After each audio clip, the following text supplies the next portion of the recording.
carried out by Sikhs and others in my constituency of West Bromwich East through organisations like Midlands Langar Seva Society and Guru Har Rai Gurdwara, would my right honourable friend join me in thanking the community for their ongoing seva and extend his best wishes for Gurpurab? Deputy Prime Minister. Can I thank my honourable friend at this important time of year for the Sikh community and the Sikh faith? I join with her in what she said. The Sikh community make an outstanding contribution in her constituency with the Midland Langar Seva Society and the Guru Har Rai Gurdwara in her constituency, but they also make an amazing contribution to the whole country, and we're grateful for it. General Deputy Leader Angela Rayner. Thank you, Mr. Speaker. And can I share the Deputy Prime Minister's remarks regarding the Sikh community and, most importantly, about the incident in Poland last night? I know the whole House stands united in our support for the Ukrainian people and sends condolences for the tragic loss of life. And Britain has an unshakable commitment to NATO and our allies, including Poland. The government has rightly requested we establish the facts and avoid unhelpful speculation, so I understand that the Deputy Prime Minister might not be able to go further today. But does he agree that last night's events aside, the fact that Russia is launching missile attacks on Ukrainian civilian infrastructure whilst world leaders meet shows the utter contempt that Putin has for international order? Deputy Prime Minister. Can I thank the Right Honourable Lady? I entirely agree with what she said. President Putin started this war, and whatever the determination made in relation to the events yesterday, they result, whether directly or indirectly, from the unlawful aggression perpetrated by the Russian government, and that's why the Prime Minister is out at the G20 rallying support, making sure we wean ourselves off energy dependence on Russia, making sure we make sure we've got the energy supply from other parts of the world, and I agree with what she said 100%. Angela Rayner. Thank you, Mr. Speaker, and it's right that we condemn Putin in his strongest terms. But the G20 is also an opportunity to work together to tackle the economic challenges we all face. Yet as our international allies race to crack down on multinationals using tax havens to stash profits abroad, this government is dragging its feet to protect their profits. We have a budget tomorrow, Mr. Speaker, where it's briefed that tough choices will be impacting on families across Britain. Does he accept that every pound hidden in tax havens is a pound lost from the pockets of working families? Prime Minister. Well, can I thank the Honourable Lady? Look, we want people to come to this country to create the jobs and to generate the tax revenue.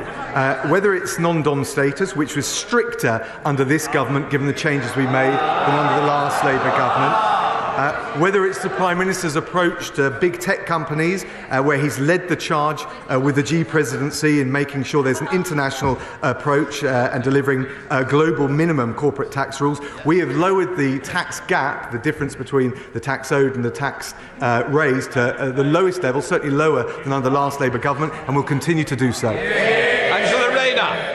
I notice non-dom status hasn't been abolished, though, Mr. Speaker, and the Conservatives would have us all believe that the economic problems are out of their hands, when the truth is, Mr. Speaker, it's working people paying the price for their choices. They've chosen to protect corporate profits and not household incomes.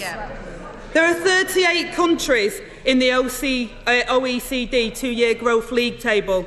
Where does the UK rank in that table? Deputy Prime Minister. Thank her. She'll know that on the latest data, unemployment remains at a 50-year low. Well, she's saying the Shadow's Chancellor is saying it's gone up. It's half the level left by the last Labour government.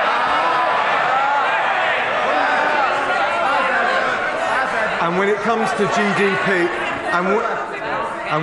to GDP, she'll know that the IMF has said that we will have the strongest growth in the G7. Angela Rayner. Mr. Speaker, I think the economic situation families face speaks for itself.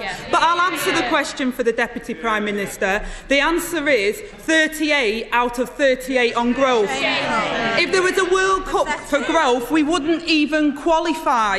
Working people are paying the price for 12 years of Tory failure. The wrong choices by the wrong people. Now, after days of dodging and denial, This morning, the Deputy Prime Minister finally acknowledged formal complaints about his misconduct. But his letter contains no hint of admission or apology. This is anti-bullying. This is anti-bullying week. Will he apologise? Deputy Prime Minister. Can I thank the Right Honourable Lady? Look, in terms of the economic challenges which are global, caused by COVID and the war in Ukraine, we've got a plan to grip inflation, balance the books and drive economic growth. If we listen to the Honourable Lady, debt would go up, unemployment would go up and working Britons would pay the price. She asked about the complaints. I received notification this morning. I immediately asked the Prime Minister to set up an independent inquiry into them. I'm confident I behaved professionally throughout, but of course I will engage thoroughly and look forward, Mr. Speaker, may I say, look forward to transparently addressing any claims that have been made. Angela Rayner. So, Mr. Speaker, let me get this straight. He has had to demand an investigation into himself because the Prime Minister is too weak to get a grip. A Prime Minister in office less than a month, with a disgraced Cabinet Minister resigned with his good wishes, the Home Secretary who breached the ministerial code and risked national security still clings on, and now the Prime Minister defends his deputy whose behaviour has been described as abrasive, controlling and demeaning, with junior staff, Mr. Speaker, too scared to even enter his office. And that's without mentioning the flying tomatoes. The Deputy Prime Minister knows his behaviour was unacceptable. So what's he still doing here? Deputy Prime Minister. Mr. Speaker, I'm here and happy to address any specific point she wishes to make. That never happened, she says, from a sedentary position, and I will thoroughly rebut and refute any of the claims that have been made. She hasn't, in fact, put a specific point to me. If she wishes to do so, and this is her opportunity, I'd be very glad to address it. Angela Rayner. Mr. Speaker. Thank you, Angela Rayner. Thank you, Mr. Speaker. Maybe he just doesn't think there's a problem, or maybe he's suggesting that civil servants are liars. Now he's reportedly banned from meeting junior staff without supervision. While we await an inquiry the Prime Minister hasn't even instigated, from a watchdog he hasn't even appointed. In the Prime Minister's letter, he did not say how and when this will be investigated or by who. No ethics, no integrity and no mandate, and still no ethics advisor. So when will they appoint an independent ethics advisor and drain the swamp? Mr. Speaker, the recruitment of the new ethics advisor is already underway and taking place at pace. But may I say, Mr. Speaker, there's a reason that she's come to the dispatch box with her usual mix of bluster and mudslinging. It's because they don't have a plan.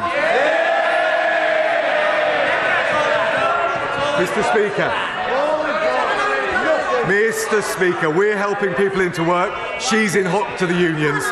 We're protecting our borders. She voted against every single measure to control illegal immigration for this country. We're delivering cleaner growth and energy security. She wants to send billions in reparation payments abroad. The British people want a government that can deal with the real challenges, and they're not up to it. Lucy Allen. Thank you, Mr. Speaker. Hope House Children's Hospice provides dedicated end-of-life care to children from Telford and across Shropshire. This Sunday, Hope House is holding an online fundraiser called the Big Night In, and they aim to beat last year's target of £500,000. Among the fabulous prizes are premium tickets to the Telford Steam Railway Polar Express. Lucky winners will enjoy a Christmas adventure to the North Pole, complete with hot chocolate, cookies, golden tickets, and the first gift of Christmas from Santa, which is the reindeer's silver bell. Please will the Deputy Prime Minister log on to Hope House Children's Hospice Big Night In this Sunday And if he's lucky enough to win a pair of tickets to the Telford Polar Express, I shall be delighted to go to the North Pole with him. So I want you to go there, be careful. Can I thank my honourable friend and congratulate her and Hope House Children's Hospice for the amazing work they do. I've been working very closely with Shooting Star Child Hospices, which is a similar organisation in my constituency. If she ever gets bored of the trains, I jumped out of an aeroplane at 15,000 feet to raise money for Shooting Star. She'd find it a thoroughly enjoyable experience. Deputy Leader of the SNP, Kirsten Oswald. Thank you, Mr. Speaker. And can I associate myself and my colleagues with the remarks made about the immense contribution of our Sikh communities? Mr. Speaker, the SNP extend our full support and condolences this morning to Poland following the death of two civilians last night. And while a full investigation is ongoing, we reiterate our calls for Russia to end its brutal war of aggression against Ukraine. Mr. Speaker, yesterday the Prime Minister was asked 6 different times to apologise for the disaster of the Tory mini-budget and the financial crisis it caused. And all 6 times he refused to say sorry. And now, this morning, people are waking up to the news that this Christmas they will be hit with the worst inflation in 41 years. So will the Deputy Prime Minister stand up today and do what his boss wouldn't? Will he say sorry? Deputy Prime Minister. Can I thank the Honourable Lady for what she said, both about Poland, but also about the importance of our solidarity with the international community against the appalling illegal invasion by Russia of Ukraine. Look, in terms of inflation, clearly that is a problem. I think as Chancellor and now as Prime Minister, and for months, it has been this Prime Minister who has been making clear that it is the #1 economic challenge we face. We've got a plan to grip inflation, to balance the books, to drive economic growth, and my right honourable friend the Chancellor will be making a statement tomorrow, the autumn statement, which will set out our plan to take the Scottish people and everyone across the United Kingdom through these challenges. Oswald. Thank you, Mr. Speaker. Mr. Speaker, if they can't even say sorry for the mess that they've made, what hope do we have of them fixing it? Because let's be clear, tomorrow's budget is imposing austerity 2.0 on all of our constituents. That is the political choice that the Tories are making. But there are always different and better choices. Only this week, the Scottish Child's Payment rose to £25 a week. That's a 150% increase in 8 months, and it will help 400,000 children. So if the Tories won't say sorry for the mess that they have made, will they at least make the right choice for once? Will his government join the fight against child poverty tomorrow, follow the lead of the Scottish Government and match the Scottish Child Payment? Deputy Prime Minister. The Honourable Lady will know that we are facing challenges that are faced all around the world because of COVID, because of the war in Ukraine. We've seen rising inflation in Germany, in the Eurozone, in the US, but the reality is this Prime Minister and this Chancellor have a plan. We're going to have more details set out in the autumn statement. But of course, the UK Government will continue to work with the Scottish Government collaboratively to safeguard and protect the most vulnerable right across the United Kingdom. And I think that's what the Scottish people expect. Belford Mills in my mid-Derbyshire constituency are in a state of disrepair. The community is hugely worried about their future. It matters not just for my constituents but for the whole country because the mills are part of the UNESCO World Heritage Site in the UK. If appropriate redevelopment is not agreed soon, the site risks losing its World Heritage Site status. Will my right honourable friend confirm that the government will pay close attention to this case in order to ensure that we do not lose our World Heritage status? And will he come with me to visit the mill and discuss potential solutions with local people. Prime Minister. Can I thank my honourable friend for her campaigning on this? And yes, of course, we will continue to monitor the condition of Belper Mills and the planning applications. I think the best I can say is we strongly encourage all the local bodies, whether it's the council, the applicant, to continue to work together because, above all, her constituents will want to continue to celebrate the proud and rich tradition represented by Belper. Sir Geoffrey Donaldson. The Prime Minister will join me in welcoming the comments yesterday by the Foreign Secretary to the European Scrutiny Committee that securing Northern Ireland's place within the Union will be the priority of the Government in the negotiations with the European Union on the Northern Ireland Protocol. One of the benefits of that union is the support that the Government of the United Kingdom is providing to households and businesses across the entire country to tackle the cost of living crisis. Will the Deputy Prime Minister assure me that the £400 energy support payment that is due to be made to households in Northern Ireland will be announced as soon as possible? Deputy Prime Minister. Yeah, I thank the honourable gentleman. Absolutely what he said about securing Northern Ireland within the constitutional economic integrity of the UK is absolutely vital. The Prime Minister has been very clear upon that, as well as the Foreign Secretary. And of course, the Chancellor will be saying more on the economic measures and the particular fiscal measures he referred to tomorrow. Sir Edmund Lee. Even if an illegal migrant is stopped on a French beach, as no one is ever arrested, he will simply come back the next day.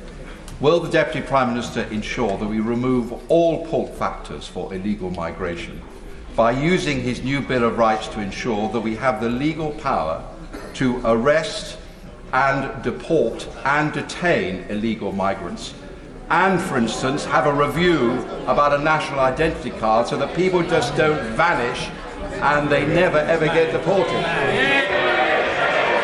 Prime Minister.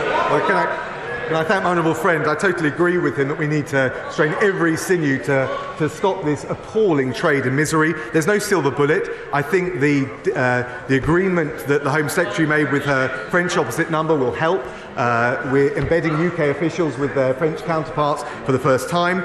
He's right that the Bill of Rights can help as well, not least in preventing interim orders from the Strasbourg court from being recognised in the UK courts. On ID cards, we already have e-visas for people coming to visit and live in the UK, and they act as digital evidence of someone else's immigration status. The one thing that's clear, though, and I say to my honourable friend, we'll have to do all of these things in the teeth of the opposition from the front bench opposite. Thank you, Mr. Speaker. Our small rural schools in Wyre face particular difficulties. The head teacher at Scorton and Calder Vale primary schools told me that budgets in schools like ours are stretched, as we have to pay for a lot of additional services that larger urban schools can provide in-house. She has to hire the village hall for PE lessons because the schools have no hall. She has to hire taxis to bring in the school meals because the schools have got no kitchens. So given the school budget cuts, what would the Deputy Prime Minister advise my head teacher cuts from our local children? Minister. Can I say to the Honourable Lady, we are very sympathetic to the challenges that all of our schools face. More will be said about the specific measures tomorrow, but she should stand assured that we are the top spenders as a percentage of GDP in the G7 on primary and secondary education, and standards, which matter to pupils and parents most, have increased, with schools rated good or outstanding up from 68% in 2010 to 87% today. Kevin Foster. Thank you, Mr. Speaker. The Deputy Prime Minister will be aware of the opportunities but also the challenges facing Torbay's tourism and hospitality sector, including increased energy costs and the impact of business rates. What consideration is he giving to the situation of Torbay's iconic industry and further measures to support it? Can I thank the honourable friend? He's a fantastic champion for Torbay. Now, of course, the Chancellor will make a statement tomorrow. I can't speculate on the spending decisions, but he will have already noticed the tourism recovery plan, which will help recovering from the pandemic, but also as part of the wider levelling up agenda. Much, Mr. Speaker. Private rents in my constituency are completely out of control, and since the government broke the economy and broke the mortgage market, the hope of owning a home is quickly receding, with the cost of living skyrocketing, Tory tax rises through the roof, and an extra 1 million people in the private rented sector since 2010. Will the government get a grip and tackle housing in my constituency and across the country? Deputy Prime Minister. Can I thank the honourable lady? As a former housing minister, I know how important these issues are, and I can also tell the honourable lady that the Housing Secretary is looking at the situation of renters and landlords very carefully, and legislation is coming forward shortly. Thank you, Batty. Thank you, Mr. Speaker. My constituent, Mikey Akers, who has verbal dyspraxia, said the following a few weeks ago: "I'm not ashamed of my disability, but I am ashamed of the people who judge me without knowledge or understanding." 5% of all children are impacted by speech and communication needs, according to the Royal College of Speech and Language Therapists and the Dyspraxia Foundation, and more needs to be done to raise awareness in society. Will my right honourable friend agree to convene a meeting with the Prime Minister to raise awareness about verbal dyspraxia, so inspirational people like Mikey are never again left without a voice? The Prime Minister. Can I thank my honourable friend for his doughty championing and highlighting of Mikey's campaigning. All children and young people should receive the support they need to make the very best of all their talents and potential. We published, he will know, a green paper in March covering a whole range of these issues, and I will certainly make sure he gets a meeting with the relevant minister. Thank you, Mr. Speaker. Can the Deputy Prime Minister tell this House if he has ever entered into a non-disclosure agreement connected to a complaint against him? Deputy Prime Minister. He's referring to an employment dispute that was settled before I entered the House. It wasn't an NDA, but it did involve a confidentiality clause, which was standard at the time. Thank you, Mr. Speaker. And all our constituents want to see an end to the dangerous and illegal crossings of the Channel. And one of the best ways to do that is to make sure that services are delivered in the first safe place that refugees flee to. And in that context, the Deputy Prime Minister, as a former Foreign Secretary and Development Minister, would he commit to backing the work of Education Cannot Wait, which delivers education in those refugee camps? Prime Minister. Well, can I thank my honourable friend? She's absolutely right about the brilliant work they do.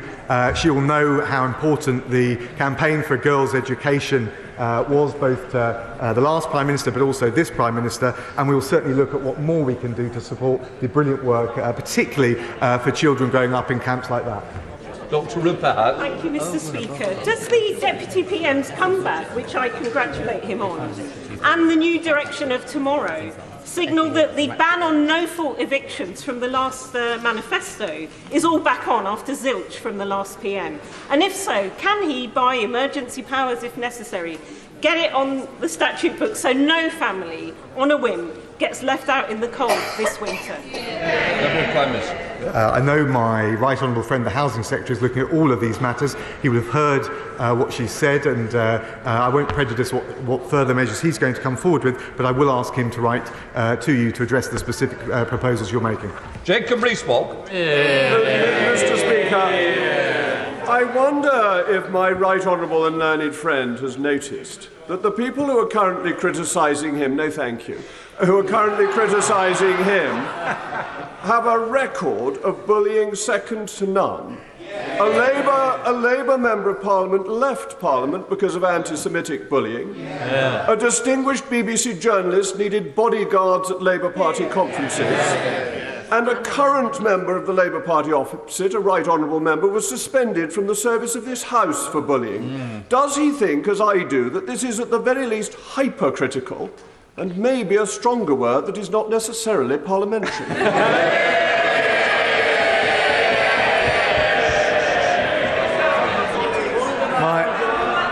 My right honourable friend makes his point in his usual inimitable way. All I will say is I think it's important that we all take responsibility for our actions, and that's precisely what I've done today. Becca Long-Bailey. Thank you, Mr. Speaker. A 1958 instruction from Whitehall ordered medics to take blood samples regularly from exposed veterans during nuclear weapons tests. However, I've been made aware that many veterans and their families have reported being unable to obtain these test results, and so denied the ability to make any sense of what they, and in some cases their families, suffered. So can the Secretary investigate and inform me of the legal rights of these men in obtaining their medical records?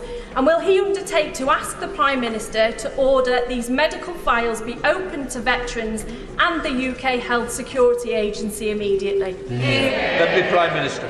Thank the Honourable Lady. She's been a consistent champion on this issue, and I recognise and pay tribute to her for that. My understanding is that the information is available to veterans and their families who may request details of their service and medical records, but if she would like to write to me, I will make sure on the more specific points she made, she gets an adequate answer. Thank you, Mr. Speaker. I rise not to perpetuate partisanship nor parrot party lines, but merely to amplify the sentiments of the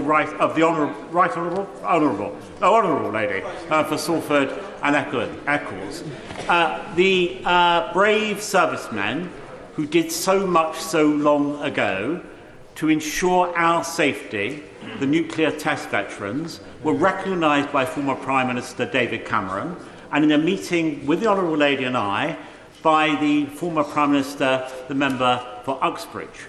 Will this Deputy Prime Minister and our new Prime Minister recognise them too, not only by doing what the Honourable Lady has asked for, but by giving them the service medal they so richly deserve, and we owe them?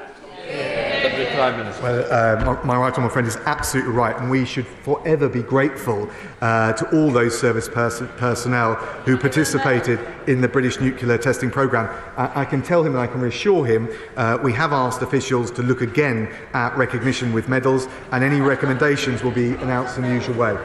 Judith Cummins.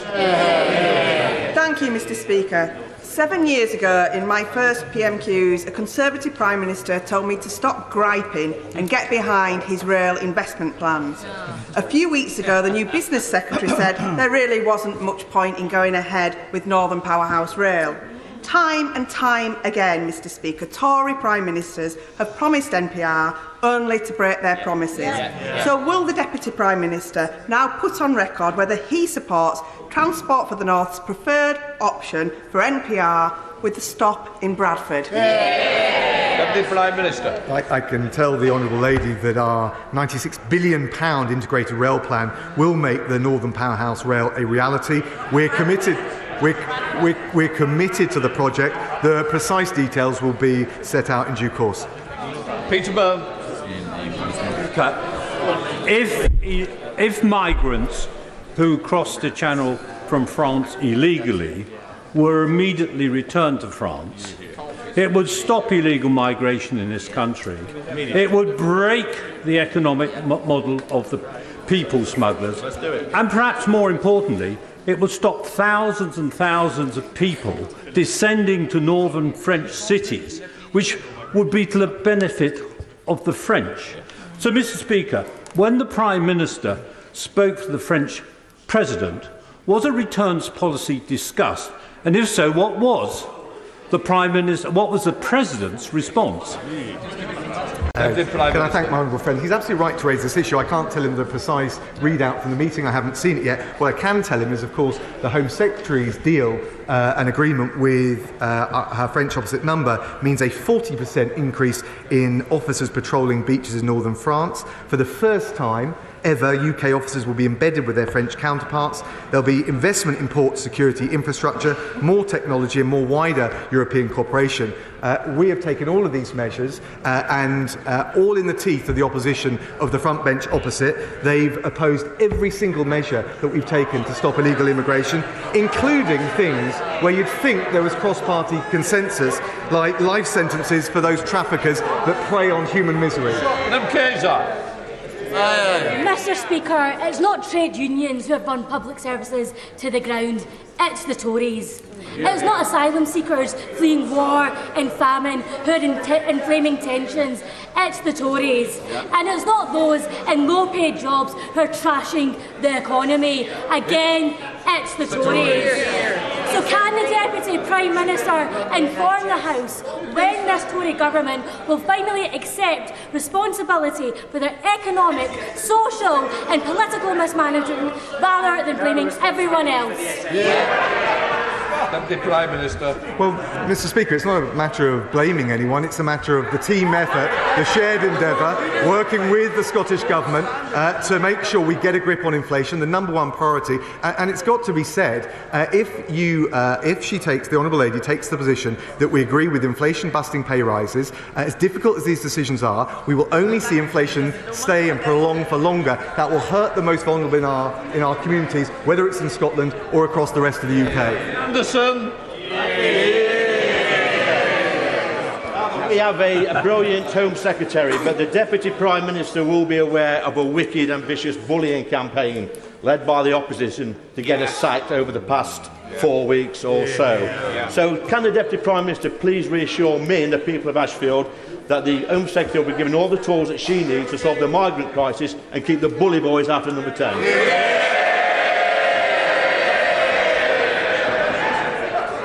My honourable friend is absolutely right. We fully support the Home Secretary and the important measures she's taking, whether it's the Rwanda scheme, whether it's implementing the Nationality and Borders Act, and whether it's the New Deal with France to make sure that we collaborate with our international partners on what is a shared issue. And the one thing that he can also rest assured is it will be opposed tooth and nail by the Labour Party opposite. Charles Bourne. Thank you, Mr. Speaker. In 1936, people from my constituency in Jarrow marched to Parliament demanding jobs. They were living in poverty and were hungry. 86 years later, and 39% of kids in Jarrow are still hungry.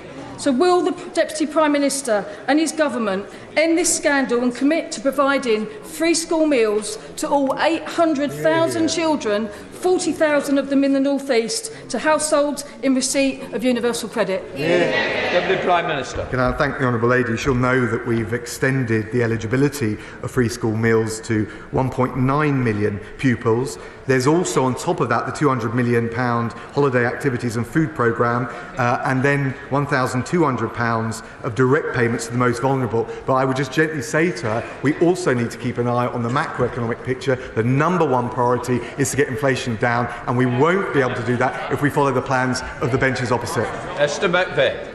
Mr. Speaker, given that we have the highest burden of taxation in living memory, it is clear that the government's financial difficulties are caused by overspending and not due to under-taxing. Does the Deputy Prime Minister therefore agree, if the government has got enough money to proceed with HS2 at any cost, then it has sufficient money not to increase taxes?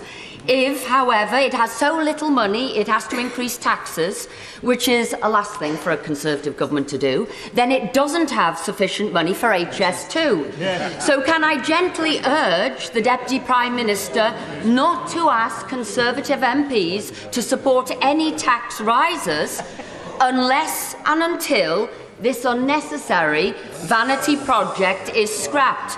Because I, for one, won't support them. Come on. Can I thank my right honourable friend? I think I followed the various steps of logic in that question. I understand her opposition to HS2. I think we've got some very difficult decisions to make. They will inevitably involve a balanced approach. I will leave it to the Chancellor to set them out in the autumn statement tomorrow. David. Thank you, Mr. Speaker. In my Castelli constituency, we have 5 food banks. One of those food banks is run by the Betrussell Trust, and they've issued over 2,000 food parcels during the last 6 months. And there's a question from the users of that food bank. It is, will the government give a firm commitment to ensuring that benefits will always be enough to purchase essentials?